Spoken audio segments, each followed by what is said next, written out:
Olá, querido, graça e paz em Cristo Jesus. Estamos aqui mais uma vez para juntos louvar o Senhor e aprender com a sua palavra.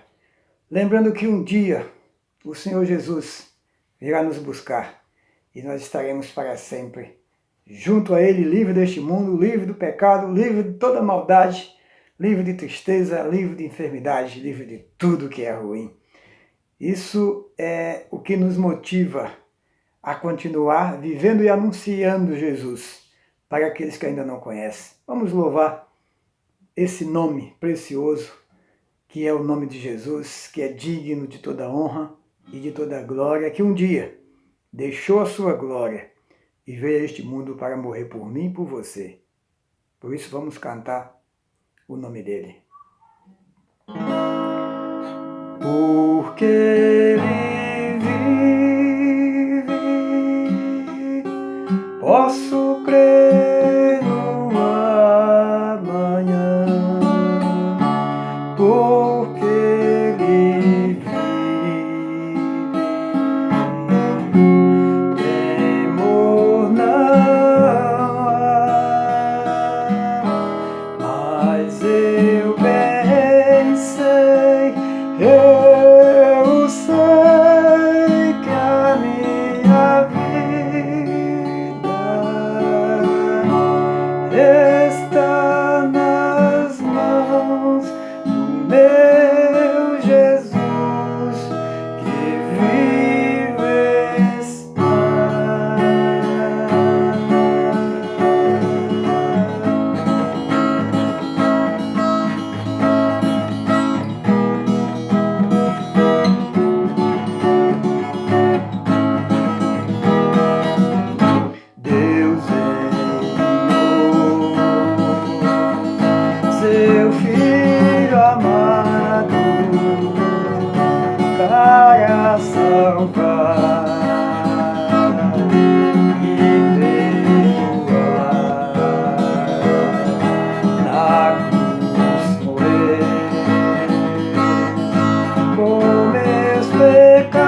Pode estar difícil aqui hoje e pode ficar mais difícil ainda daqui para frente, eu não sei. Como eu costumo dizer, a vida é sempre uma caminhada cheia de curvas, de altos e baixos. E por ter curvas, a gente nunca sabe o que vem pela frente. Mas de uma coisa eu sei, a minha vida está nas mãos do meu Deus, que cuidará de mim e que não me deixará só. Um dia Ele virá me buscar e qualquer momento que eu sair deste mundo, eu tenho certeza que estarei com Ele, no descanso eterno. E você? O que será de você quando chegar aquele grande dia? Confie no Senhor. Deposite nele sua confiança e busque nele refúgio para a sua alma, pois ele, sim, garante vida a você. Em nome de Jesus. Convido você a abrir sua Bíblia hoje comigo no Evangelho de João. Hoje nós vamos dispensar mais uma vez o estudo da Carta de Coríntios. Já estamos quase chegando no final. Eu resolvi, esses dois últimos encontros, abordar um outro texto, um outro assunto. E hoje vamos falar sobre Jesus, o pão da vida. De acordo com o Evangelho de João, capítulo 6, versículo 22 em diante. Provavelmente nós iremos até o versículo 59, se o tempo nos permitir. Queridos, sabemos que para viver o alimento é essencial. Não existe vida sem o alimento para nutrir, para dar vigor, né? As vitaminas são necessárias para a vida dos órgãos, né? Para a existência do nosso corpo, a gente precisa, então, de alimentação, e alimentação saudável, alimentação equilibrada, uma alimentação na medida certa. Isto é, falando de vida física, tá certo? Agora, falando de vida espiritual, você sabe, assim como eu, que todos nós temos uma alma, temos um espírito em nós. E esse depende também do seu alimento. Essas coisas que a gente costuma ingerir no dia a dia para o nosso alimento físico não servem para suprir a necessidade da nossa alma, tá certo? A nossa alma, ela depende de um alimento exclusivo, e este alimento só tem na pessoa de Cristo. Mas esse alimento serve para quê? Serve exatamente para ela ter vida. E vida na presença do Senhor. Sem essa vida que Cristo dá à nossa alma, ela simplesmente não vive diante de Deus, tá certo? Fica aqui para você esta observação. Mas antes de entrarmos no texto, né, que nós vamos ler, de Evangelho de João, capítulo 6, versículo 22 em diante, que tem como título Jesus, o pão da vida, eu quero fazer apenas aqui um retrospecto de momentos antes que Jesus viveu, antes de começar esse diálogo aqui com aquela multidão em Cafarnaum, que era o local especificamente onde ele estava quando aconteceu essa conversa que nós vamos conhecer aqui a partir do versículo 22. Mas antes disso, se você abrir a sua Bíblia um pouco atrás, no capítulo 5, vai perceber que Jesus estava em Jerusalém. E ali em Jerusalém ele encontra um homem paralítico, já havia 38 anos, estava à beira de um tanque chamado Betesda, à espera de alguém generoso que tivesse compaixão dele, que levasse ele até aquelas águas, porque segundo contavam, que em um determinado momento um anjo descia e agitava aquelas águas, e o primeiro que entrasse ali seria curado de qualquer enfermidade. Ora, todo mundo queria um milagre desse, né? Então esse coitado desse aleijado há 38 anos estava esperando essa oportunidade, e ninguém o levava, até que Jesus chega ali e se compadece dele, pergunta se ele quer ser curado. Ele diz que sim, é evidente, mas quem vai levá-lo até as águas? Jesus simplesmente pede que ele se levante, pegue a sua cama e vá para casa. Isso aconteceu e ele foi curado instantaneamente, sem precisar descer as águas. Isso causou um rebuliço, porque Jesus não só curou ele no sábado, como mandou que ele levasse a sua cama. os judeus, fariseus, saduceus, os grupos mais rígidos dentro dos judeus, criticaram aquele homem. Quem te mandou carregar essa cama nesse dia? E o homem não sabia a quem dizer, porque Jesus já tinha se retirado. Diz a Bíblia que logo depois Jesus encontra no templo e o adverte que ele já estava sã, que não errasse mais para que não sucedesse coisas piores. Então, ele entende que aquele homem é Jesus e fala para aquela multidão, aquele povo que estava procurando saber quem foi que ordenou o homem carregar a cama no sábado, que não podia, quebra a lei e deve ser apedrejado, porque quebrou a lei, certo? E é assim que é.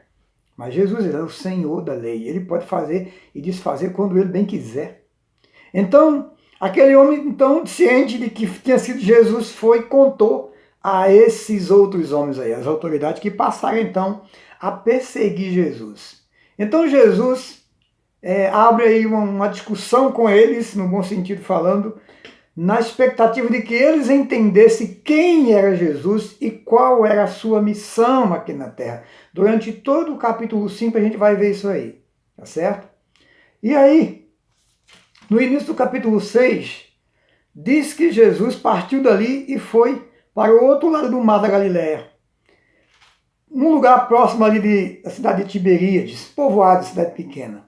E ali, fora do agito da cidade, num lugar aberto, digamos assim, um campo, né? Um lugar na natureza, a multidão acompanhou Jesus e ficaram ali ouvindo os ensinamentos de Jesus. E com isso o tempo passou rápido e o dia foi embora e ninguém percebeu. E quando se deu por conta, já era hora de todo mundo se alimentar e ia buscar comida onde? Então é que Jesus entra em cena aí com o seu poder sobrenatural, transformando 5 pães e 2 peixinhos em alimento para mais de 5.000 pessoas. E aí o povo se admirou com tudo isso, né? Esse é o tipo de rei que a gente gostaria de ter. Claro, alguém, uma liderança, um rei que dá alimento sem precisar de trabalho, né? Quem não quer um rei desse? Olha a mentalidade do povo. Tudo começa, querido, o nosso assunto vai girar exatamente em torno dessa situação. Por quê?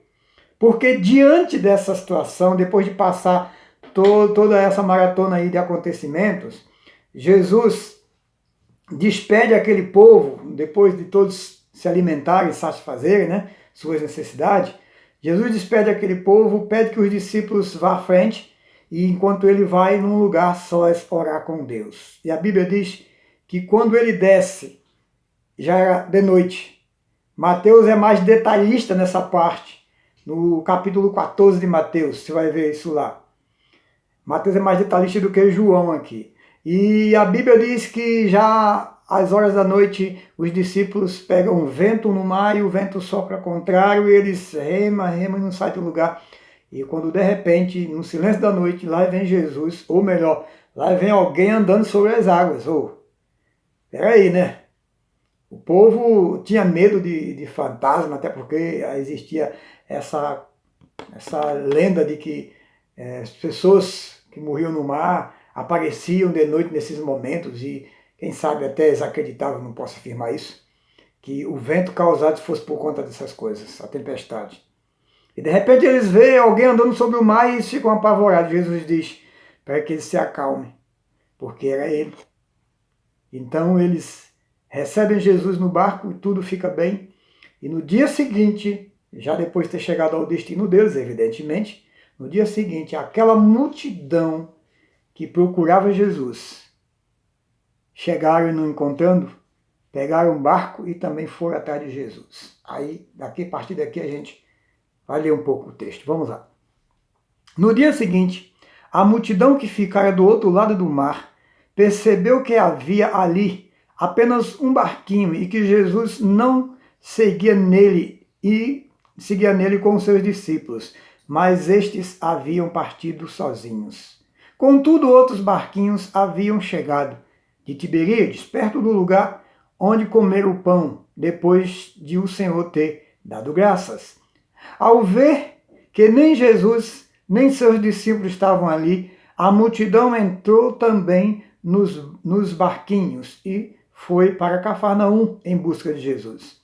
Ao encontrá-lo no outro lado do mar, perguntaram-lhe: Rabi, quando chegaste aqui? Jesus lhe respondeu: em verdade vos digo, que me buscai não porque viste os sinais, mas porque comeste do pão e vos saciastes. Trabalhai não pela comida que perece, mas pela comida que permanece para a vida eterna, a qual o Filho do Homem vos dará. Deus, o Pai, aprovou, pondo nele o seu selo. Perguntaram-lhes então: que faremos para realizar as obras de Deus? Jesus lhe respondeu: a obra de Deus é esta: crede naquele que ele enviou. Perguntaram-lhes então: que sinal fazes para que vejamos e creiamos em ti? Que realizas? Nosso pai comeu maná no deserto, como está escrito: deu-lhes pão do céu para comer. Jesus lhe respondeu: em verdade vos digo, não foi Moisés quem vos deu o pão do céu, mas meu Pai que está,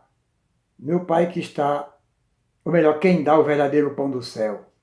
Porque o pão de Deus é aquele que desce do céu e dá a vida ao mundo. E disseram-lhes: Senhor, dai-nos sempre deste pão. Jesus lhes declarou: eu sou o pão da vida. Quem vem a mim jamais terá fome, e quem crê em mim jamais terá sede. Vamos dar uma pausa aqui nesse versículo 35, para a gente procurar raciocinar aqui nesses versículos que já foram lidos, né? Ficar muito extenso, a gente acaba se perdendo. Então, queridos, percebam que após tudo aquilo que a gente já falou, que aconteceu, de Jesus saciar a fome desse povo, e esse povo querer, então, coroar Jesus como rei, não pelo poder que Jesus tinha, mas por ter condições de suprir uma necessidade deles sem que eles tivessem trabalho para saciar. É muito fácil assim. E Jesus, sabendo disso, quando no dia seguinte é encontrado por esse grupo de pessoas e chegam se queixando porque Jesus saiu e não os avisaram, e eles chegam ali perguntando por que, Jesus simplesmente olha para aquela multidão e diz: vocês não estão atrás de mim, em outras palavras, porque vocês viram o poder que há em mim. Vocês não estão interessados em saber quem eu sou. Em outras palavras, vocês estão interessados em saber o que eu posso dar a vocês. Jesus diz claramente isso quando ele diz: vocês me buscam não pelos sinais, mas pelos pães que comeram, encheram vossos estômagos e querem mais. Querem mais. Se nós formos analisar, queridos, o povo de hoje não é diferente, não. Se surgir em qualquer bairro de uma cidade, em qualquer lugar, uma igreja que dê toda semana cestas básicas de graça às pessoas, olha, você pode construir toda semana um galpão para encher de pessoas. Porque não vai faltar pessoas neste lugar. O povo gosta de coisas de graça. Por que você acha que os políticos enganam as pessoas em suas campanhas políticas? Porque o povo gosta de ouvir promessas e gosta de receber coisas. Entendeu? Então basta ele gastar um dinheirinho a mais e dar esse dinheiro que gastou às pessoas, e as pessoas vão tudo atrás deles. Infelizmente, não se dão conta de que estão prejudicando a si mesmo. Interesses pessoais, interesses egocêntricos por coisas simples, quando na verdade a importância maior está na vida espiritual. O homem não consiste apenas do físico. Precisamos entender isso. O homem é essencialmente um ser espiritual. O físico é só temporário. Hoje a gente está aqui, amanhã se a gente cair, daqui a 2 dias ninguém mais chega perto da gente. Acabou, virou lama. Podridão só.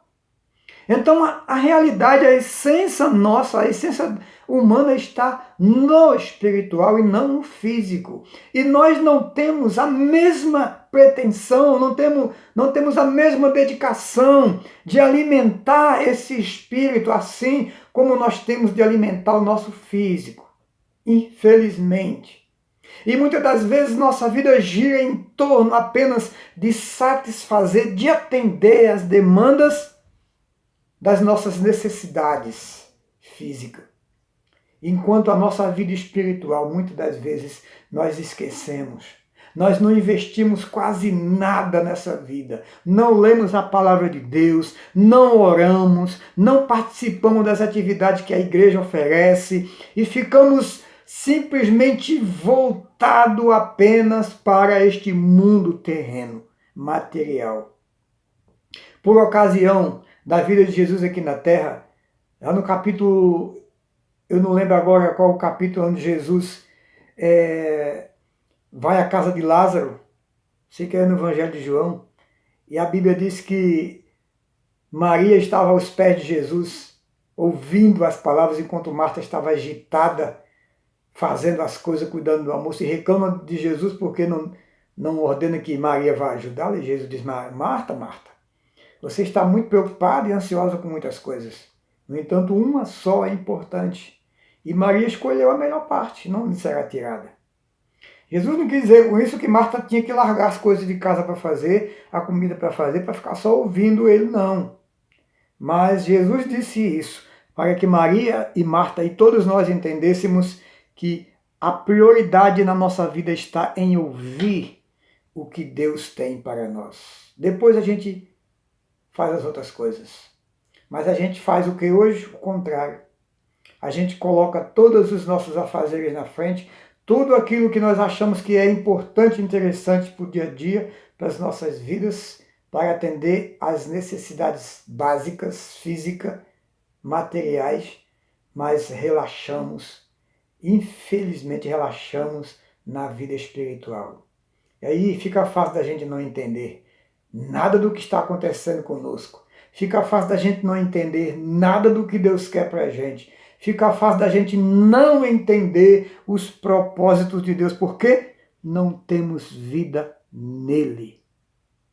Não temos vida com ele. Quando nós queremos uma coisa, nós ficamos tão aflitos, tão ansiosos por aquilo que queremos, que esquecemos às vezes até que Deus existe. E muitas das vezes, quando Deus fala conosco, nós não conseguimos sequer ouvir. E se ouvirmos, vamos ouvir tudo de maneira distorcida, de acordo com aquilo que nos interessa. Jesus está aqui diante de um povo que atravessaram o mar em busca dele. Mas o que mais entristece aqui nessa situação é que esse povo não estava atrás do Jesus que veio a este mundo morrer por eles. O Jesus, o Messias, o Salvador, o Cristo, o Filho de Deus, que morreu por eles. Eles não estavam ali por causa desse Jesus. Eles não estavam ali porque entendiam que Jesus era Filho de Deus, porque Jesus era a salvação para a vida deles. Eles estavam ali porque eles queriam um homem que dessem as coisas para eles, sem que eles tivessem trabalho algum. Meus amados, essa é a grande cilada do povo de hoje, de querer as coisas fáceis. De querer que tudo venha de mão beijada para suas mãos, sem se importar de como veio e por que veio. De que origem partiu. Quem que está dando. E Jesus não veio a este mundo, vamos deixar isso bem claro aqui. Jesus não veio a este mundo para encher barriga de ninguém, para dar roupa para ninguém, para dar casa nova para ninguém, para dar carro de última geração para ninguém, para dar conta bancária a ninguém. Jesus não veio à Terra para essas coisas. Jesus veio à Terra, veio a esse mundo para salvar a minha e a sua alma perdida no pecado. Não foi isso que ele disse? O Filho do Homem veio buscar e salvar o que se havia perdido. Por acaso o apóstolo Paulo, lá em Coríntios, não diz, se eu não estiver enganado, capítulo 6, não lembro bem agora, vou nem me arriscar, mas ele diz que o reino de Deus não é comida nem bebida, mas gozo e paz de espírito ou no espírito. Então, se você tem gozo na sua vida, se você tem paz na sua vida, independente das circunstâncias, você tem vida no Senhor. Isso mesmo, querido.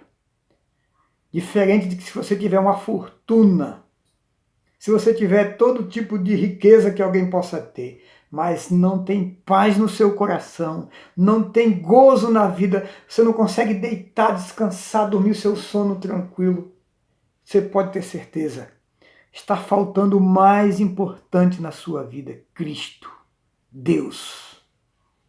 Só Ele pode suprir essa necessidade. No lugar de Jesus, se fosse um de nós hoje, como pastor, membro de igreja, imagina, de repente, estar na sua igreja pequenininha ou grande, não importa o tamanho, e de repente você olha para a porta e vê aquela multidão de gente chegando.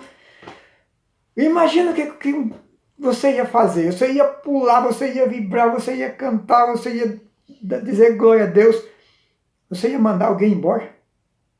Ia chegar e dizer para eles, me diga uma coisa, vocês estão aqui por quê? O que vocês querem? Não. A gente ia fazer de tudo para aquelas pessoas ficarem ali e permanecer, porque a gente gosta de ver um templo cheio de pessoas. Não estou dizendo que isso é ruim, ver um templo cheio. É bom, eu quero, todo mundo quer. Mas antes de qualquer coisa, querido, nós queremos ou precisamos entender que cada pessoa que estiver ali precisam nascer de novo. Precisam ser pessoas que desfrutam de um novo nascimento, que tiveram a vida transformada em Cristo Jesus, mesmo que sejam bebês na fé, mas que estejam prontos a serem trabalhados para crescerem, conhecer o Senhor, os seus propósitos e viver para a honra e glória dele e mostrar para os demais no mundo que Jesus Cristo é o caminho, a verdade e a vida. E de que ninguém vai aos céus, ninguém vai ao Pai, se não for por Ele. Então Jesus olha para aquela multidão e não consegue ver nenhuma expectativa dessas realidades na vida desse povo. Então Jesus diz, vocês não vieram atrás de mim porque viram os sinais. Vocês vieram atrás de mim porque vocês encheram o estômago. Querem mais. Essa é a intenção pela qual vocês estão aqui. E diante disso, eu vou resumir os demais textos, porque o tempo não nos permite ir mais além.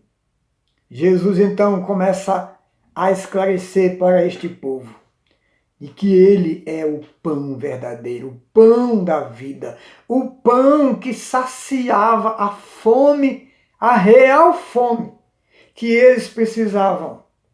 Não a fome física, mas a fome da alma, a fome espiritual. Tanto é que ele diz trabalhar e não só pela comida que perece. Não pela comida que perece, está escrito assim.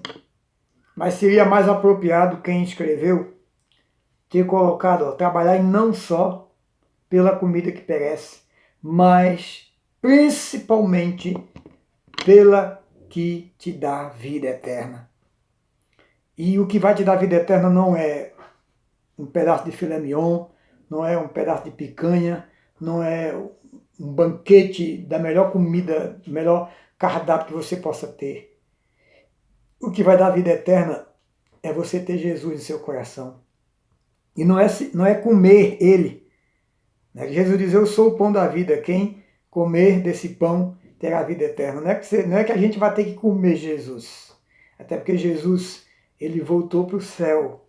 Ele hoje está em nossas mentes, em nossos corações, se assim o buscarmos. Se assim quisermos tê-lo conosco, ele se faz presente, porque ele disse isso em Mateus 28, versículo 20. Eis que eu estou convosco todos os dias, até o fim dos tempos.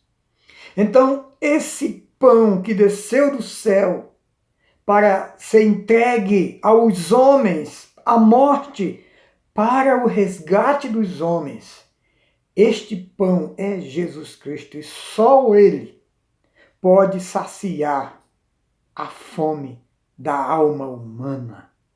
Nada do que você, meu querido, busque nessa terra para lhe satisfazer os desejos, para lhe tornar uma pessoa realizada, feliz. Olha, com toda sinceridade, nada vai conseguir preencher o vazio da sua alma, que volta e meia vem à tona e você sabe disso. Só Jesus. Só Jesus, sem burocracia, sem discurso profundo teológico, sem conhecimento profundo, simplesmente crendo que Jesus é o Senhor sobre o pecado que condena eu e você à morte no inferno. Jesus veio para nos libertar de tudo isso. Por isso ele diz com autoridade: eu sou o pão da vida. Eu sou o pão da vida. Olha aqui. Jesus lhe declarou, versículo 35, eu sou o pão da vida. Quem vem a mim jamais terá fome, e quem crê em mim jamais terá sede. Então a nossa alma, ela sente fome, sente sede de algo, de segurança, de esperança, de certeza, principalmente de vida eterna com o Senhor. Porque não há nessa terra quem pense, ou melhor, não há nessa terra quem não pense, o que vai ser de mim quando eu morrer? Eu quero saber de morte, quero saber enquanto eu estou vivo aqui agora. Em devidos momentos você até fala isso. Mas em outros momentos você vai refletir, o que será de mim quando eu partir deste mundo? Quem vai me garantir vida? Porque vida eterna é real. Deus não nos fez para a morte. Se fosse assim, ele não teria dito lá ao Adão, né? No dia que você comer desse fruto, você vai morrer. Então, se ele deu vida ao homem, vida, tudo que vem de Deus é eterno. Logo, o homem não foi feito para morrer. Aí é outro assunto. Mas, voltando aqui para esta vida eterna que Cristo deu. E Deus, em Cristo, deu a mim e a você. Nós só teremos se nós entendermos claramente que Jesus Cristo é o único pão que sacia a fome da minha alma, da sua alma. Então não adianta ganhar o mundo e perder a alma, assim como disse Jesus. Portanto, querido, sacia a fome da sua alma, a sede da sua alma, a fome de paz, a fome de segurança, a fome de certeza de vida, a fome de esperança de um reino puro, de um reino justo, que Deus um dia trará esse reino em Cristo. Pode ter certeza disso. E você vai fazer parte desse reino se você entregar a sua vida a Ele. Se você deixar que esse pão da vida que é Jesus faça parte do seu alimento diário, isto é, que todo dia você busque a presença dEle, através da leitura da palavra, da meditação e da oração, e deseje aprender mais sobre Ele, isto é, se alimentar de Cristo. Jesus diz que Ele é o pão da vida e quem se alimentar dele terá vida eterna. Quer vida eterna?